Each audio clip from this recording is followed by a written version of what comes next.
Park stared at her computer screen for the third time that night. The numbers did not make sense. She rubbed her tired eyes and looked again. The gravitational wave patterns were still there, exactly where they should not be. The research station floated in deep space, far from any planet. Through the window could see 100 different ships from 100 different worlds. Some of the aliens had 6 legs. Some had wings. Some looked like walking crystals. Humans were the members of the Galactic Council, and everyone reminded them of this fact every single day. Had worked on Station Zenith 7 for 2 years. She studied the stars and the empty spaces between them. Most days her job was boring. She watched numbers on screens and wrote reports that nobody read. But tonight was different. Tonight, the numbers were screaming at her. She ran the calculations again. Her hands shook as she typed. The gravitational waves were spreading through space like ripples on a pond. But these ripples came from something massive, something terrible. She traced the pattern backward to find the source. What she found made her blood run cold. A chain reaction of stellar collapses, one star dying and triggering the death of the next. The wave of destruction was moving through space, heading straight toward the populated sectors. If her math was correct, they had 8 months before it reached the first colonies. 8 months before billions died. "You look like you have seen a ghost," a voice said behind her. Jumped. She turned to see Lee, her human colleague, standing in the doorway with a cup of coffee. He smiled at her, but the smile faded when he saw her face. "Look at this," she said. Her voice was tight. "I found something bad." Walked over and looked at her screen. He was a good scientist, but he always followed the rules. He never questioned what the aliens told them. He frowned as he read her data. "This cannot be right," he said. "Run a diagnostic on your sensors. They must be malfunctioning." "I did 3 times. The readings are accurate." Shook his head. "Then your interpretation is wrong. If there was a stellar cascade of this magnitude, the Council's early warning systems would have detected it months ago. Their technology is thousands of years more advanced than ours." "But what if they missed it?" asked. "What if their systems are not looking for this specific pattern?" His voice was gentle but firm. "We have been part of the galactic community for only 50 years. These species have been exploring space for millions of years. Do you really think you found something that all of them missed?" Wanted to argue, but she saw the look in his eyes. He thought she was being arrogant. He thought she was acting like a typical human, seeing patterns that were not really there. "I need to report this to the research director," she said. "That is a bad idea," warned. "You will embarrass yourself and humanity. Run more tests first. Make absolutely sure." But could not wait. Every hour mattered now. The next morning she stood in the research director's office. Commander was a tall reptilian creature with silver scales and eyes that blinked sideways. He had led the research division for 30 years. He listened to his presentation without interrupting. When she finished, he was quiet for a long moment. "These gravitational signatures," he said slowly. "Do you understand how our detection grids work?" "Yes, Commander, but I believe there is a gap in." "There is no gap." His voice was sharp. "Our systems monitor gravitational fluctuations across 1,000 dimensions simultaneously. We have detection stations in every sector. If this cascade existed, we would know." "But sir, human sensor technology uses different algorithms. We detect patterns through primitive mathematical models based on limited dimensional analysis," interrupted. "Dr. Park, I respect your dedication, but you must understand that human science, while promising, is still in its infancy compared to the established methods used by the Council." Felt anger rising in her chest. "Sir, I am not asking you to trust human technology. I am asking you to verify my findings with your own systems. Just look at these coordinates." Scales rippled with what might have been amusement. "Very well. I will have my team run a focus scan." He tapped commands into his console. They waited. After 2 minutes, results appeared on his screen. He turned it toward her. You see, nothing. No anomalous activity in that sector. Your sensors are showing you echoes, probably interference from a nearby neutron star. I suggest you recalibrate your equipment. I have recalibrated 5 times. Then recalibrate again. His patience was wearing thin. Dr. Park, every month we receive dozens of emergency reports from young researchers who think they have discovered the next great cosmic threat. Do you know how many have been real? 0. Your species evolved on a dangerous world, and that has made you see danger everywhere. It is not your fault. It is simply how humans are wired. Felt her face grow hot. This is not paranoia, this is data. It is data that contradicts a million years of established science, said. I will make a note of your concerns in the official log, but I will not waste council resources chasing sensor ghosts. You are dismissed.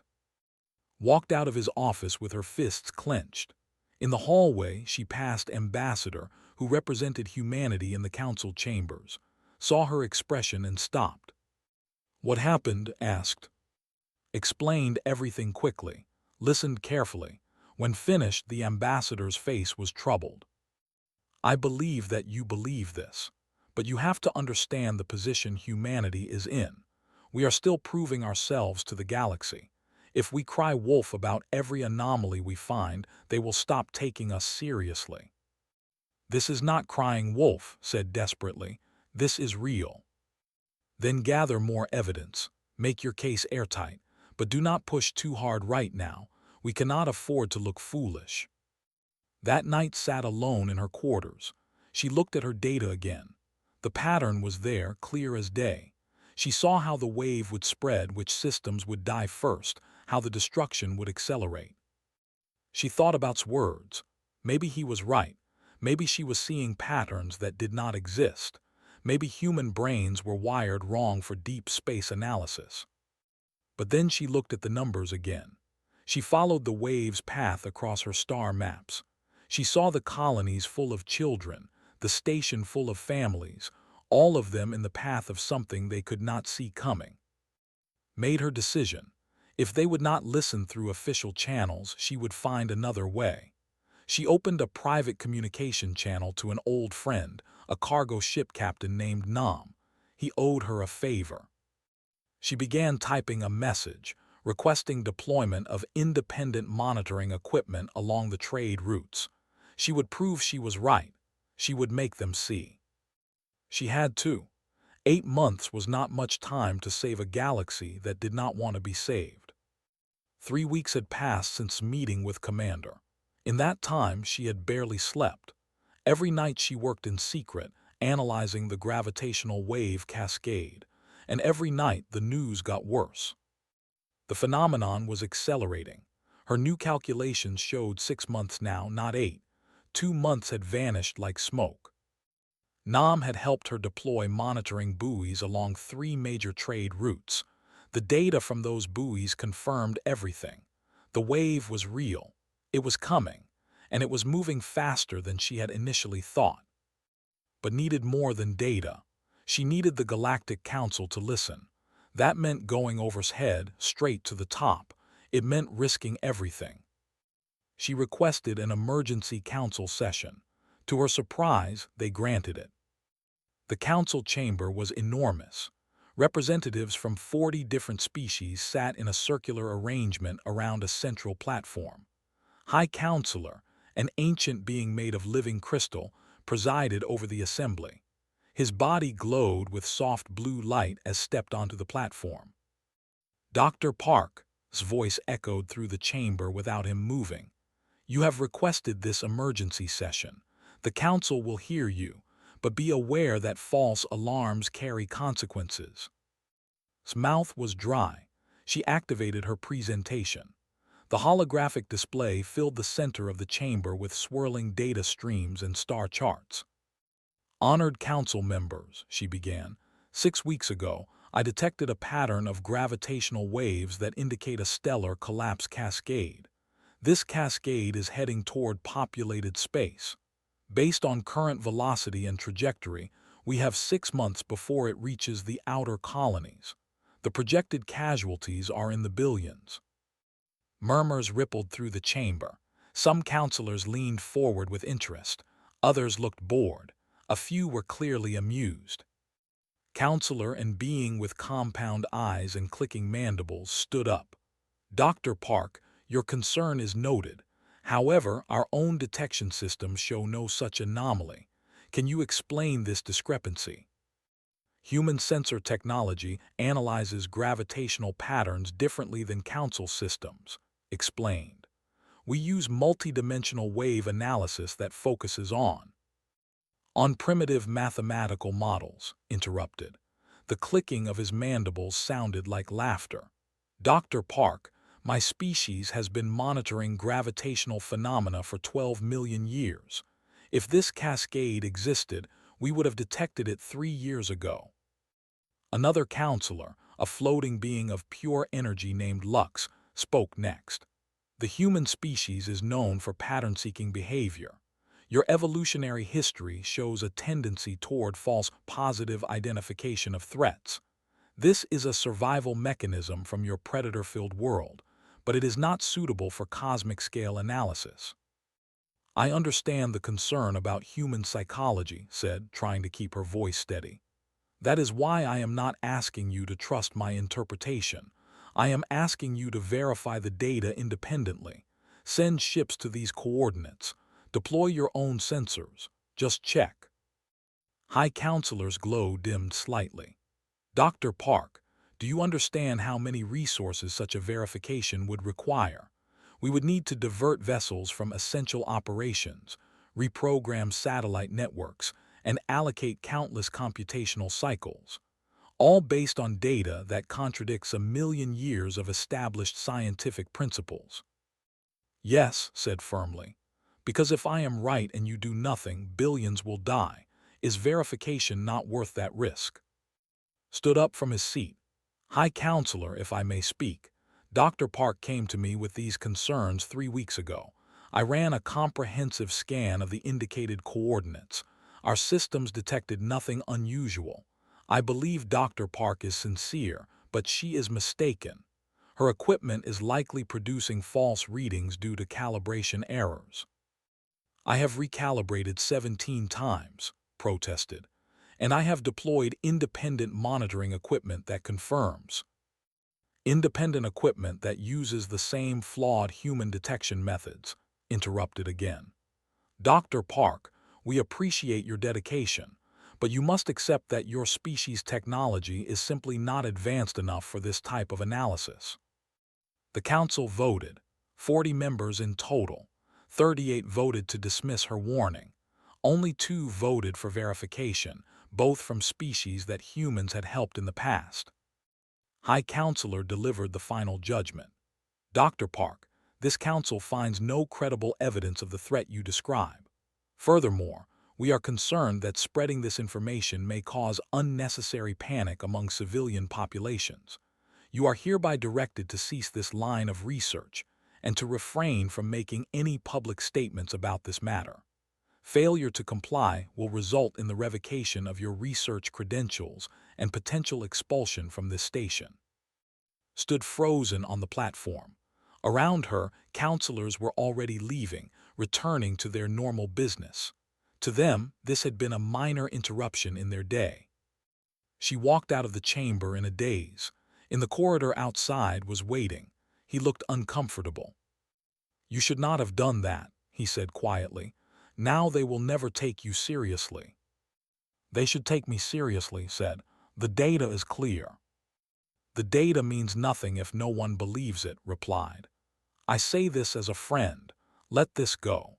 You have done everything you can. If you push further, you will destroy your career and damage humanity's reputation in the council. But could not let it go. That night, she sent direct messages to the governors of 12 human colonies, warning them of the danger.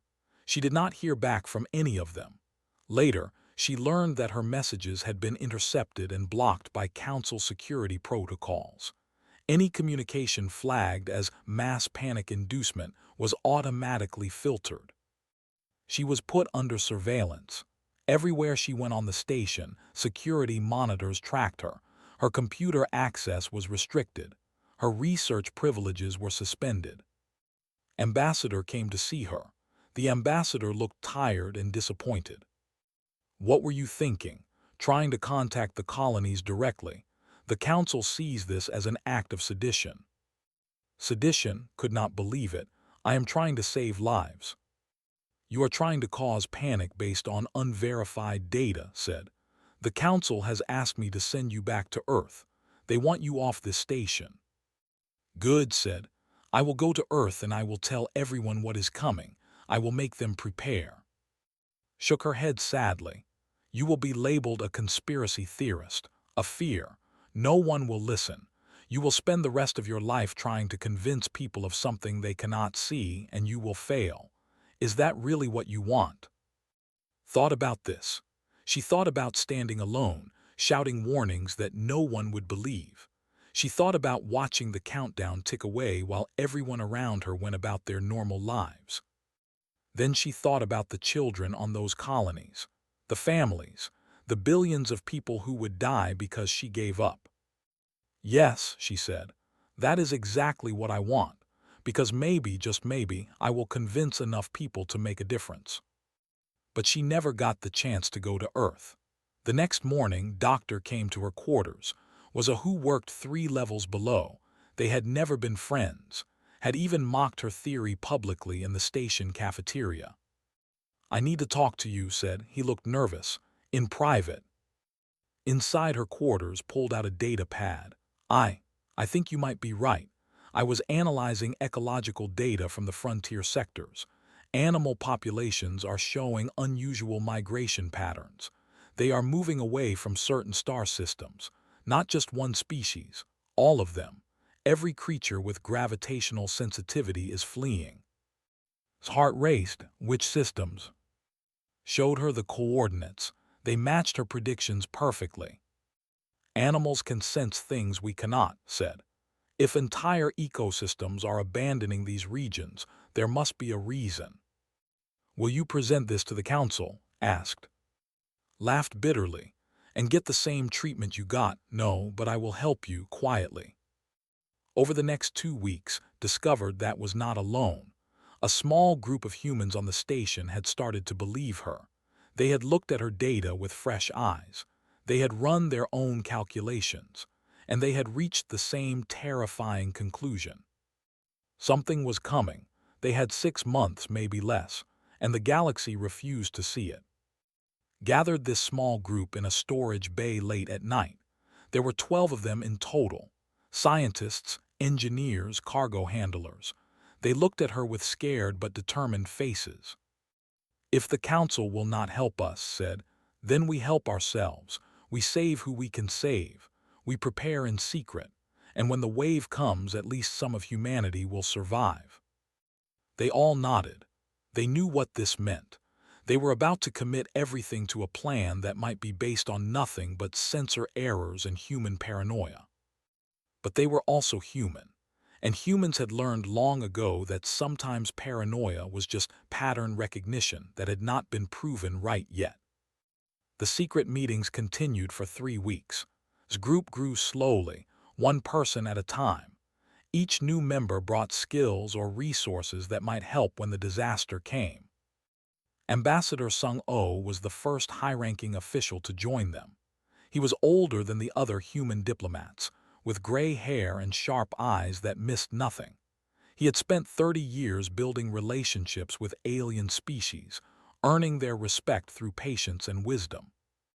When showed him the data, he was quiet for a long time. If you are wrong, he finally said, I will lose everything I have built. Humanity's reputation in the council will be destroyed.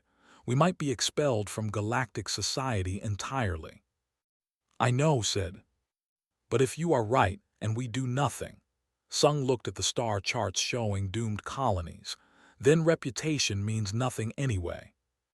He joined them that night. With his support, things changed.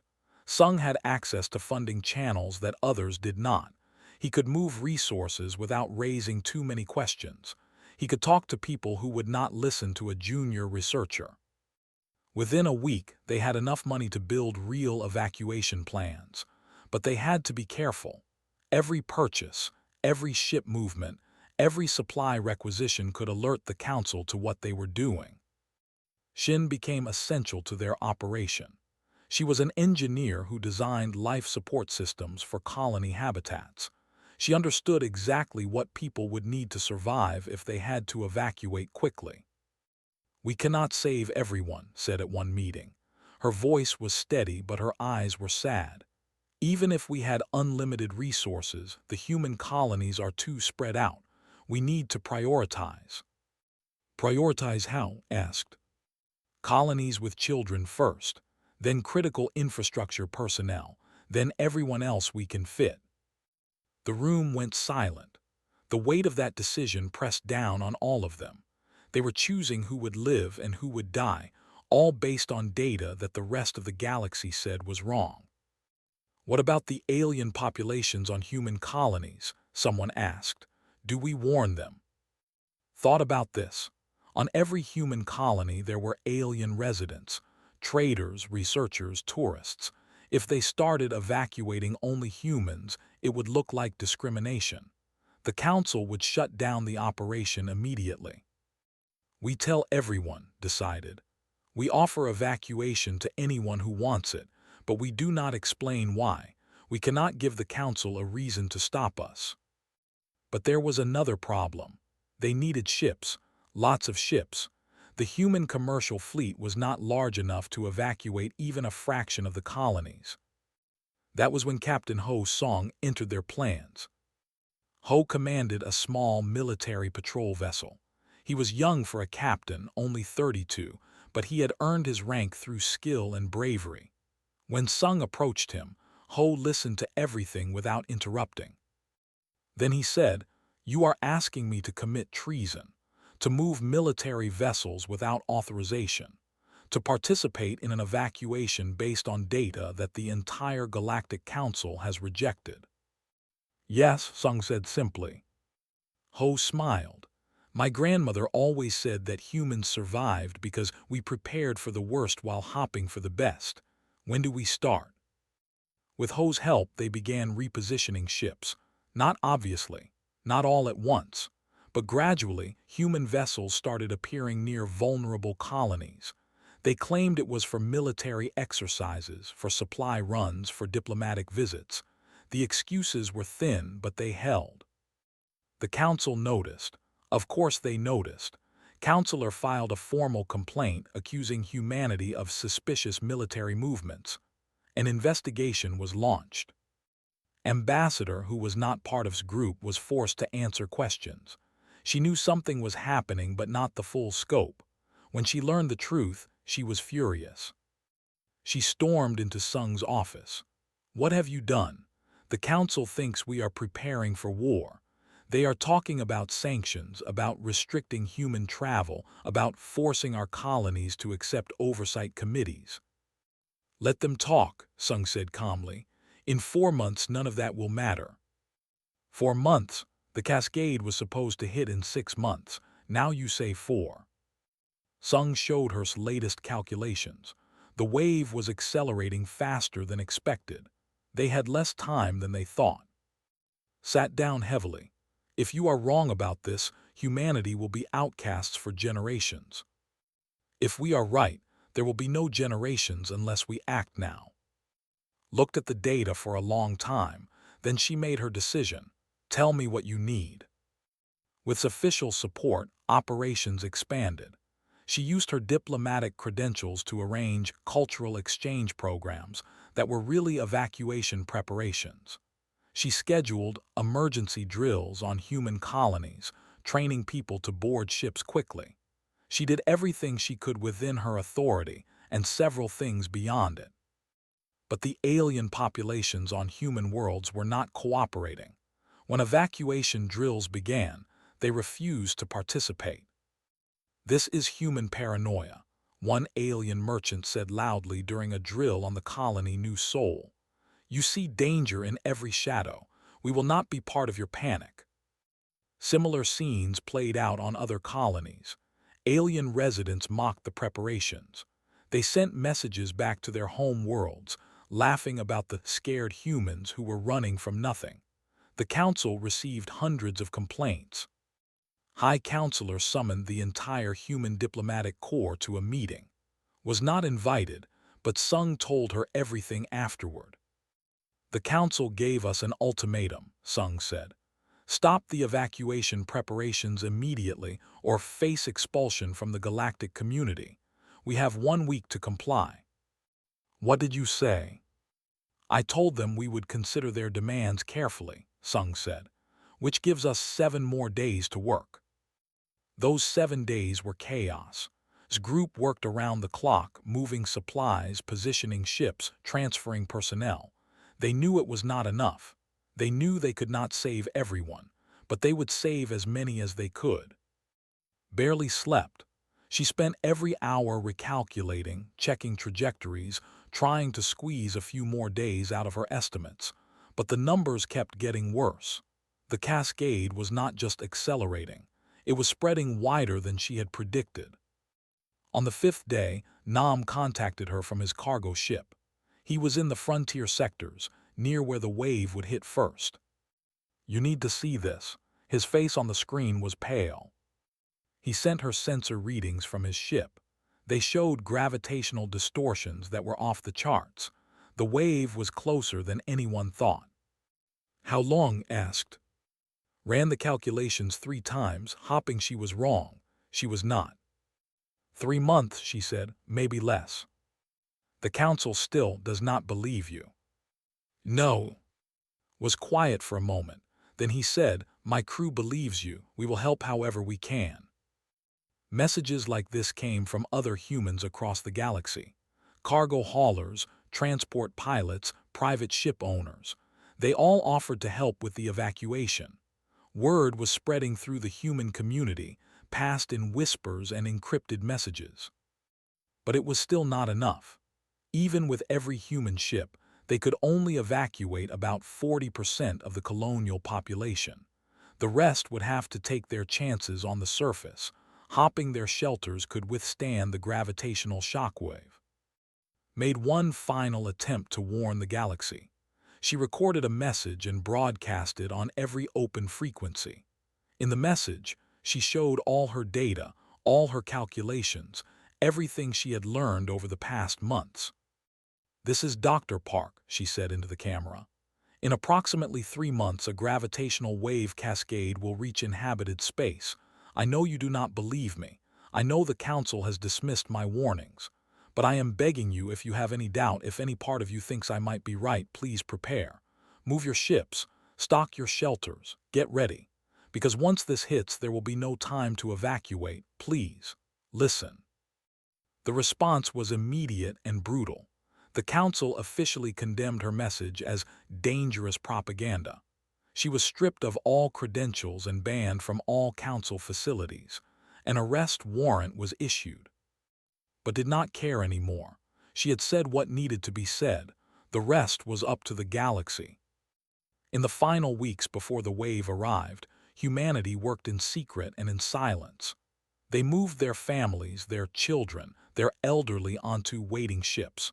They loaded supplies and medicine and everything they would need to survive. And they watched the countdown. 3 months became 2 months. 2 months became 1 month. 1 month became weeks.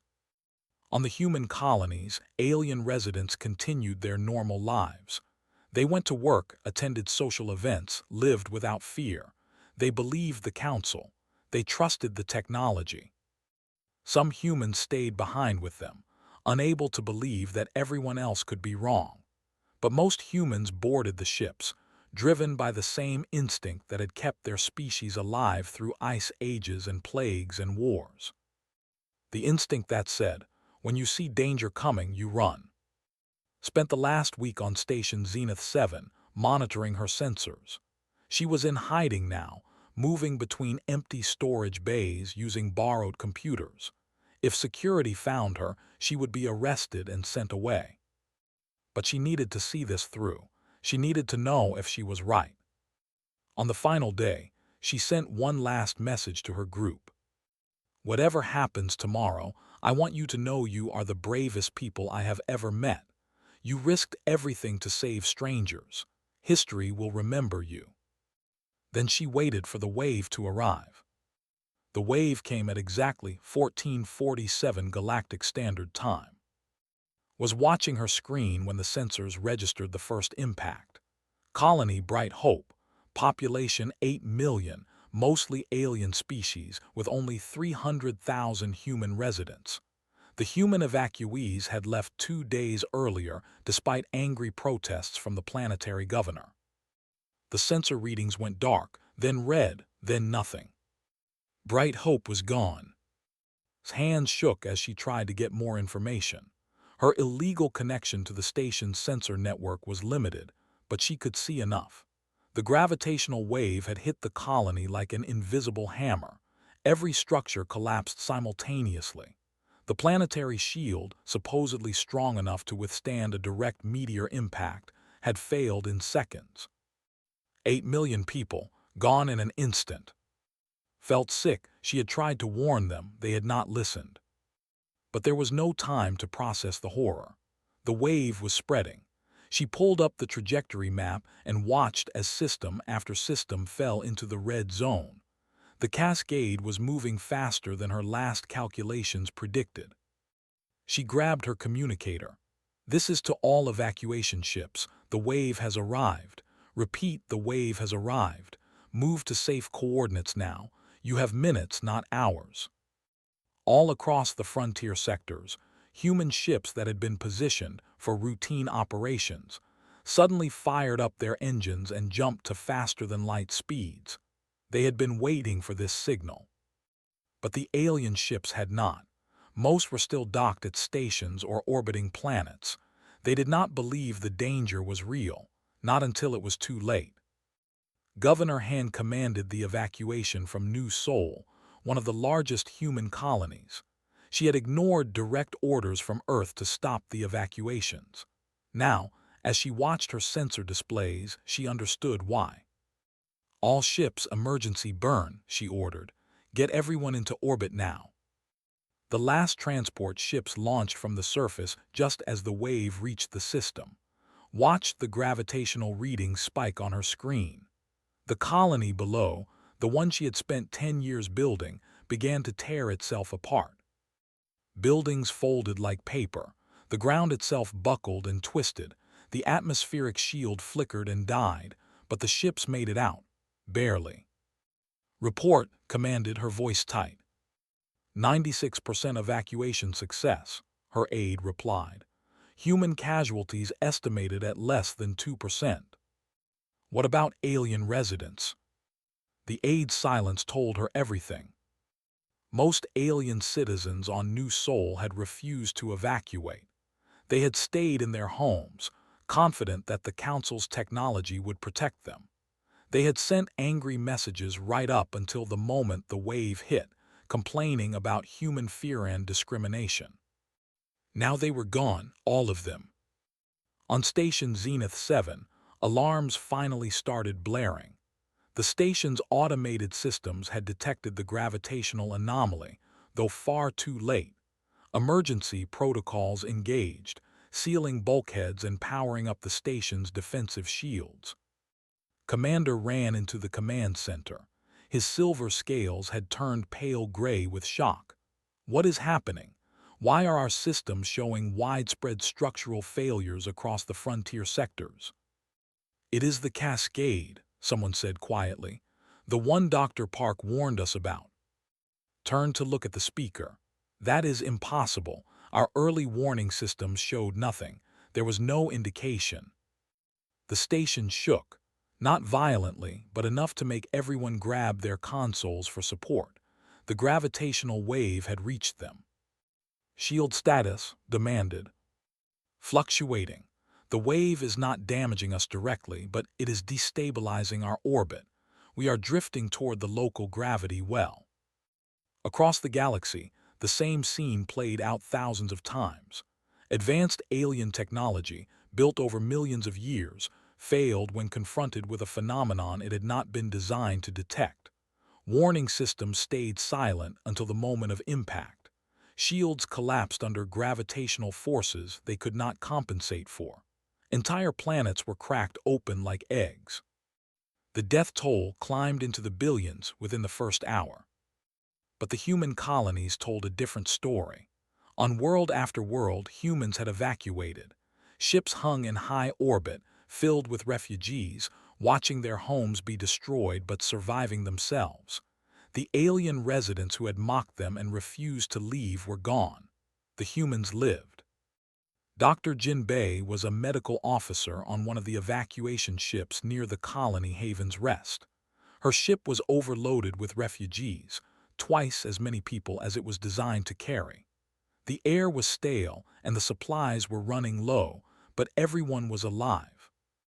As the wave passed through Haven's Rest, Jin watched through the colony where she had lived for 5 years was torn apart. The hospital where she had worked, the park where her daughter had learned to walk, the market where she had bought fresh vegetables every week.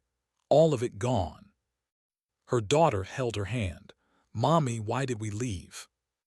"Because Dr. Park told us to," Jin said, and she was right. On Station Zenith 7, High Counselor finally understood the scope of the disaster. His crystalline body pulsed with rapid, chaotic light as he processed the incoming reports.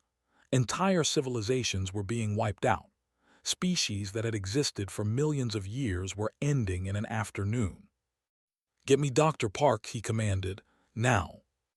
But finding was not easy. She was officially a fugitive, hiding somewhere on the station. Security teams searched for her, but had spent months learning the station's blind spots. She was in an observation bay on the lower levels when they finally found her. She was not running. She was standing at the window, watching the waves' energy distort the starlight. 2 security officers approached her carefully. They had their weapons drawn, but neither seemed eager to use them. "Dr. Park, the High Counselor wants to see you." "I bet he does," said quietly. She did not take her eyes off the stars. "Is he going to apologize for calling me paranoid, for blocking my research, for stopping me from warning people who might have prepared if they had known?" The security officers looked at each other. One of them lowered his weapon. "He wants your help. The wave is not stopping.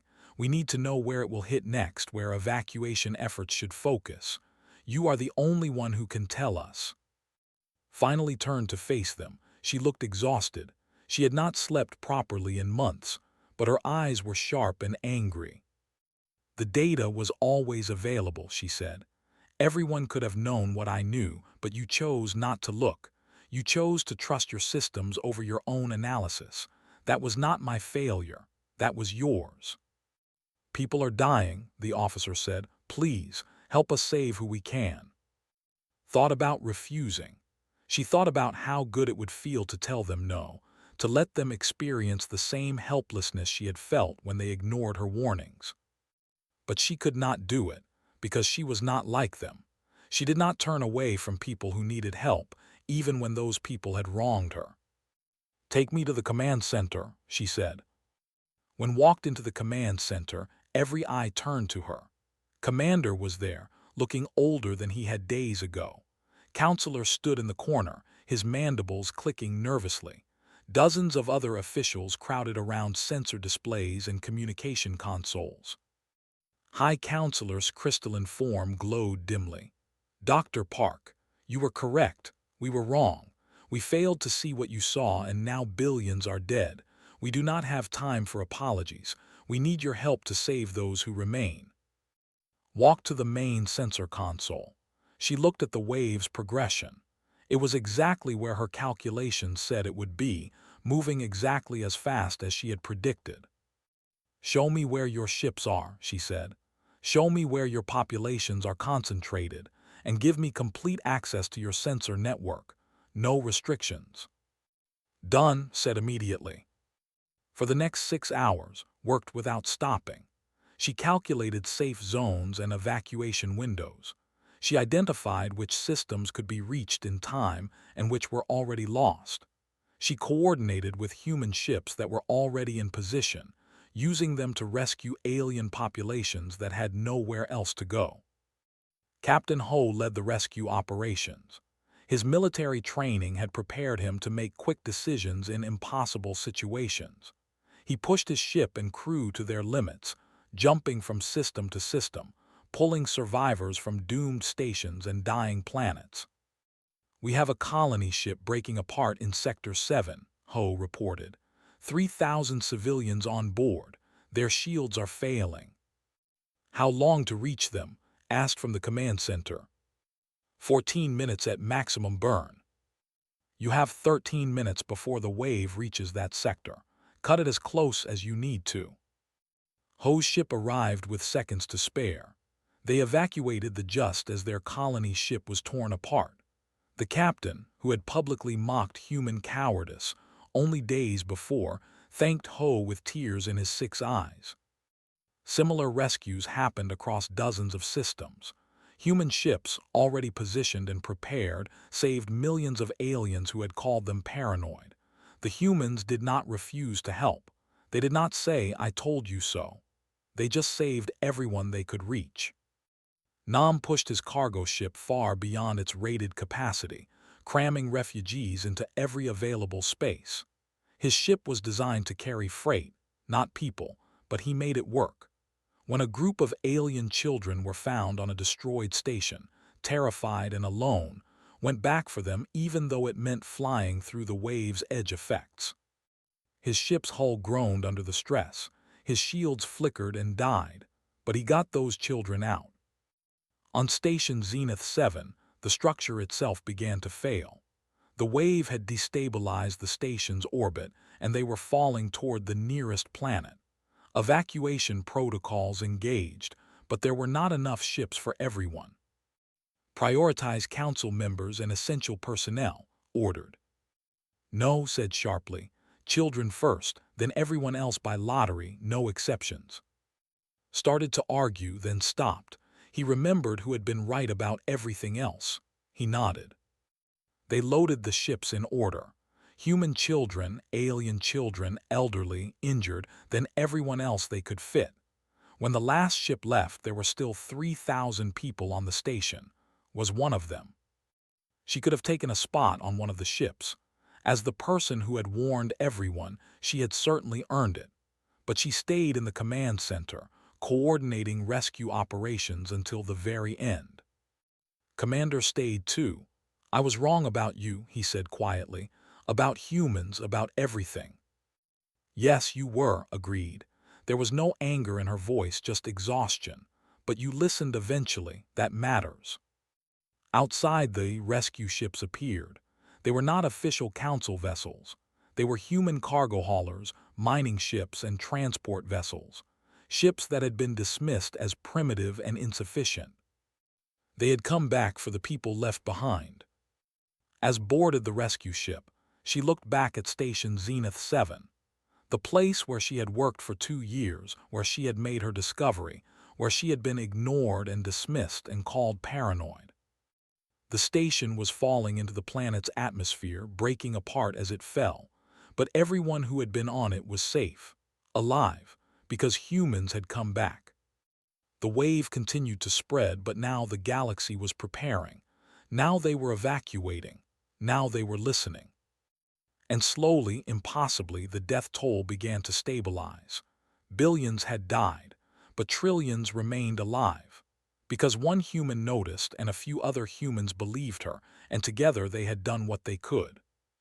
It was not enough. It would never be enough. But it was something.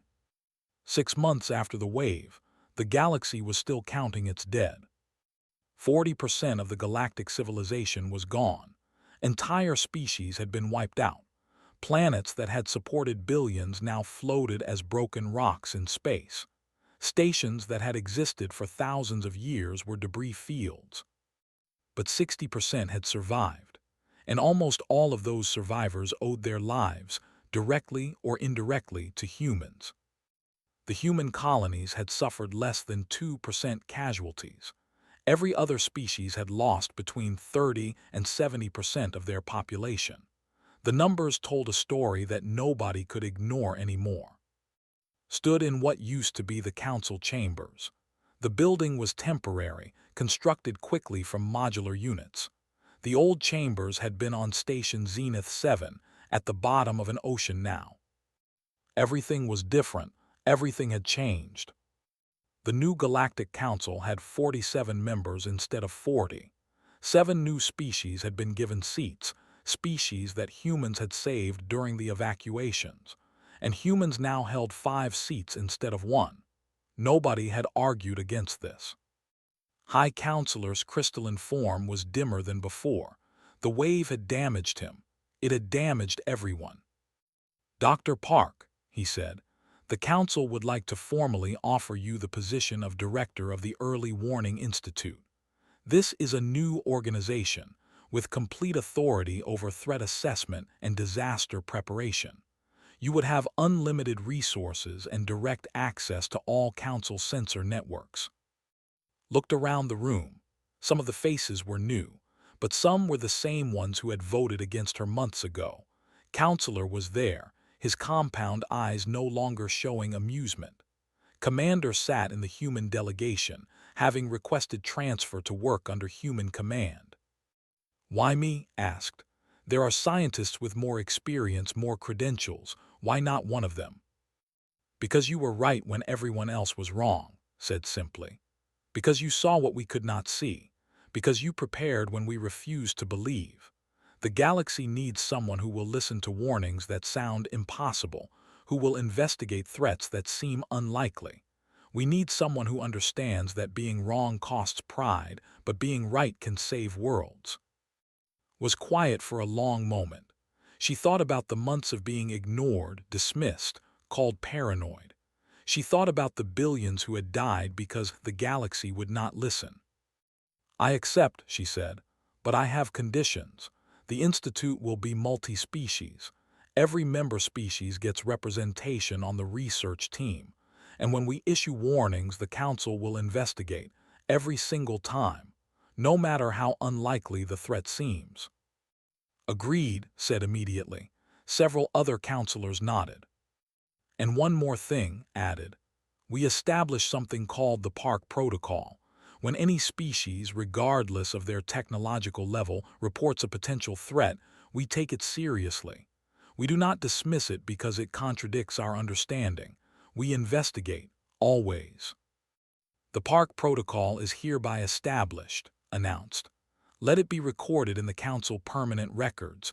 No warning will be ignored. No species will be dismissed." The vote was unanimous. Over the next months, built the Early Warning Institute from nothing. She recruited scientists from every surviving species. She combined human pattern recognition with alien computational power. She created systems that looked for threats in ways that no single species had thought to check. Ambassador Sung-Oh led the political reconstruction.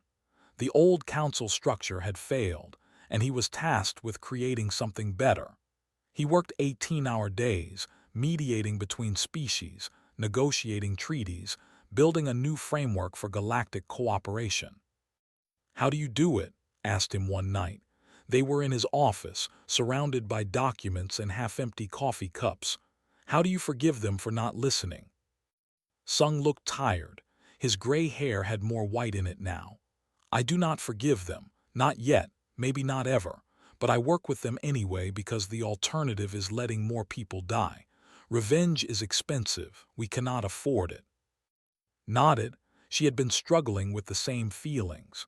She had lost friends in the wave, people who might have survived if the council had listened earlier. "Do you think we can trust them?" she asked. "After everything?" "Trust must be earned," Sung said. "They are earning it now slowly, but we will verify everything. We will never again accept their word without proof. That is not mistrust, that is wisdom." Captain Ho Song became the youngest admiral in human history. His rescue operations during the wave had saved over 50 million lives. Other species had awarded him their highest honors. His ship, barely held together with patch jobs and prayer, was retired to a museum.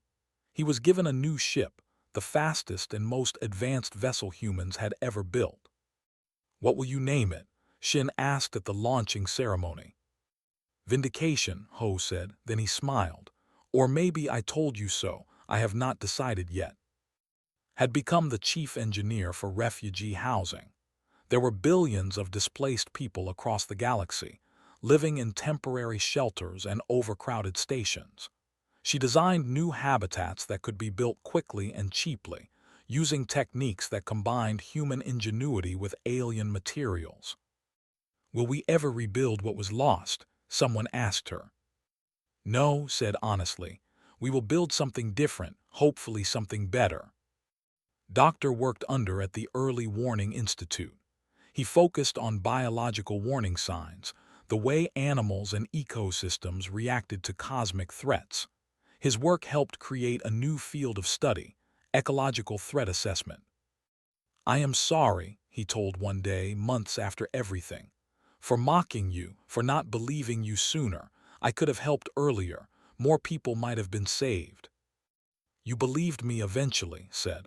"That is more than most people did. Do not waste time on regret. Use that energy to make sure we are ready for the next threat." Because there would be a next threat. The galaxy had learned that lesson the hard way. Governor Han became the coordinator for human colony reconstruction. She worked with alien species to help them rebuild their worlds. Some of those worlds had human survivors on them, refugees who had nowhere else to go. Made sure they were treated well, that they had what they needed. "Why do you help them?" an alien official asked her once. His species had dismissed human warnings and 70% of his people had died. "After how we treated you, why do you still help?" "Because holding grudges is easy," said. "Building something better is hard. We choose hard." Dr. Jin Bei opened a hospital on one of the refugee stations. She treated humans and aliens equally, asking no questions about who had believed the warnings and who had not. To her, everyone who was hurt deserved care. Her daughter, now 7 years old, wanted to be a doctor too. "Like Mommy," she said, "to help people." "All people?" Jin asked, thinking of the aliens who had mocked them. "All people," confirmed, "because that is what heroes do." Nam continued flying his cargo ship, now officially contracted with the Council for Disaster Relief Supply Runs. He had become famous across the galaxy, the human pilot who had flown through the wave's edge to save alien children. Songs were written about him. Stories were told. But never talked about it much. "I just did what needed doing," he would say, "same as anyone would." Except not everyone would. That was what made it matter. A year after the wave, the Galactic Council held a memorial service. They built a monument in space, in the empty coordinates where the wave had first hit. It was a massive crystalline structure, designed by High Counselor himself, with the names of every victim inscribed in its surface. Billions of names, more names than anyone could read in a lifetime. At the dedication ceremony, spoke to the gathered crowd. "We built this monument so we will never forget the dead, never forget the warning we ignored, never forget that pride and certainty can be more dangerous than any cosmic threat." Then spoke. She had not wanted to, but they had insisted. "I am not a hero," she said. "I am a scientist who saw a pattern and reported it. What I did should have been normal, routine, boring. The fact that it was not, the fact that it took so much effort just to get people to look at the data, that is the real problem we need to solve." She paused, looking at the monument with its billions of names. "We cannot bring these people back. We cannot undo the disaster, but we can learn from it. We can build systems that listen instead of dismiss. We can create a culture that values diverse perspectives instead of assuming the old ways are always best. We can honor the dead by making sure this never happens again." The ceremony ended. People returned to their lives, but something fundamental had changed in the galaxy. 5 years after the wave, the Early Warning Institute identified a potential threat in a distant sector. It was small, probably nothing, But they investigated anyway. They sent ships. They deployed sensors. They checked. It turned out to be nothing, a false alarm. The threat did not exist. Nobody complained. Nobody called it a waste of resources. They just thanked the Institute for checking and went back to work. That was when knew they had really learned. 10 years after the wave stood in her office overlooking the new council station. Through the window she could see ships from 100 worlds coming and going. Trade was thriving again. Cultures were mixing. Life was continuing. On her desk was a message from a remote colony. They had detected unusual readings in their sensor network. It was probably nothing, but they wanted to report it anyway. Smiled. A decade ago, that colony would have ignored the readings, trusting that more advanced species would detect any real threat. Now they reported it immediately, knowing their perspective mattered. She opened the data and began to analyze it. It looked like standard stellar wind variations, nothing concerning. But she checked anyway. She ran simulations. She consulted with colleagues from 6 different species. She made sure. Because that was what the galaxy did now. They checked. They listened. Her assistant, a young alien researcher with tentacles instead of arms, came into the office. Dr. Park, the council wants to know if we should issue an alert about the readings from Sector 9. Looked at the data one more time. No, it is just stellar wind, but send a monitoring drone to watch it for the next month. If the pattern changes, we investigate further. Understood. Also, there is someone here to see you, a young human woman. She says she wants to join the institute. Send her in. The young woman was nervous but determined. She reminded of herself years ago. Dr. Park, my name is, I am a graduate student studying astrophysics. I want to work here to help keep people safe. Why? Asked. It was a question she asked all potential recruits. Because someone has to notice, said. Someone has to see the patterns even when everyone else says there is nothing there. I want to be that person, like you were. Smiled. That is exactly the right answer. When can you start? As left, excited about her new position, turned back to the window. Somewhere out in that vast darkness, the next threat was waiting. Maybe it was decades away. Maybe it was centuries. Maybe it was already forming just beyond the range of their sensors. But when it came, they would be ready. They would see it. They would warn people, and people would listen. Because the galaxy had learned its lesson.